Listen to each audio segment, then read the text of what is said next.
നമ്മുടെ മുഖ്യമന്ത്രി ബഹുമാനപ്പെട്ട വി.ഡി. സതീശൻ സാറ് ഒരപകടകരമായ വളരെ മോശമായ ഒരു വാക്ക് പറഞ്ഞത്, പുരുഷന്മാർക്ക് സൗജന്യമായി യാത്ര ചെയ്യാൻ അനുവാദം കൊടുത്താൽ ആ പൈസ, അവരുണ്ടാക്കുന്ന പൈസ വീട്ടിലെത്തില്ല.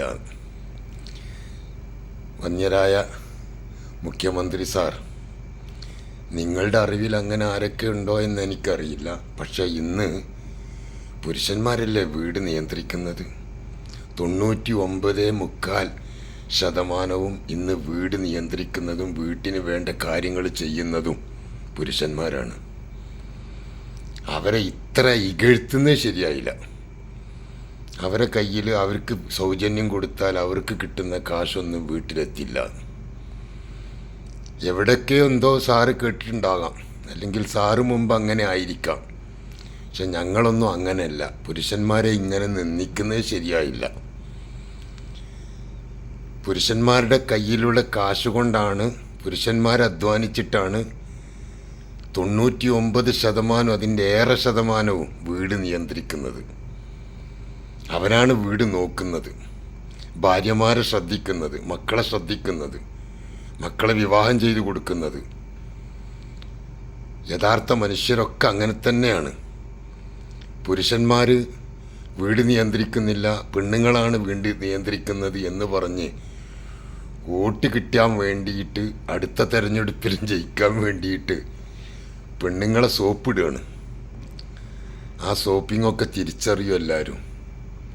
അത് വളരെ മോശമായിപ്പോയി. പുരുഷന്മാരെ നിന്ദിച്ചതാണത്.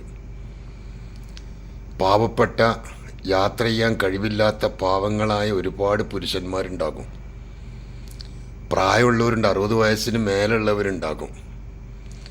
അവർക്കൊക്കെ ഈ സൗജന്യം കൊടുത്തെന്ന് കരുതിയിട്ട് ഒന്നും വരാനില്ല.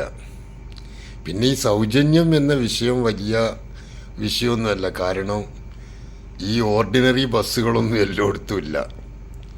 തെക്കൻ ജില്ലയിൽ കുറച്ചുണ്ട്, ഞങ്ങളെ മലപ്പുറം ജില്ലയിലൊന്നും അങ്ങനെ എല്ലായിടത്തും ഇല്ല. ഒരു ടെക്നിക്കാണ്, ഒരു തന്ത്രമാണ്. ഓർഡിനറി ബസ് എവിടെ കിട്ടാനാ?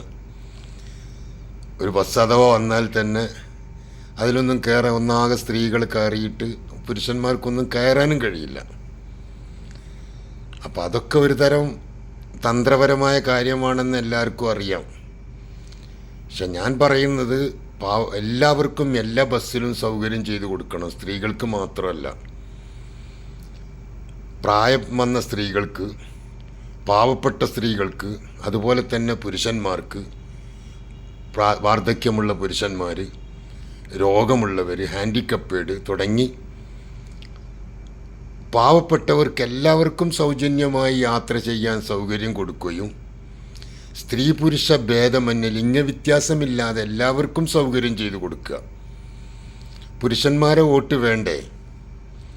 സ്ത്രീകളെ വോട്ട് മാത്രം മതിയോ? അത് പുരുഷന്മാരൊക്കെ പൈസ വീട്ടിലെത്തിക്കൂല, സ്ത്രീകളാണോ പൈസ വീട്ടിലെത്തിക്കുക? എന്തായാലും അങ്ങനത്തെ വാക്കുകളൊക്കെ പുരുഷന്മാരെ വല്ലാതെ വേദനിപ്പിക്കുമെന്ന് മനസ്സിലാക്കുക. കാരണം എല്ലാ പുരുഷന്മാരും അവരധ്വാനിച്ചിട്ടാണ് വീട് നിയന്ത്രിക്കുന്നത്. ഓക്കെ.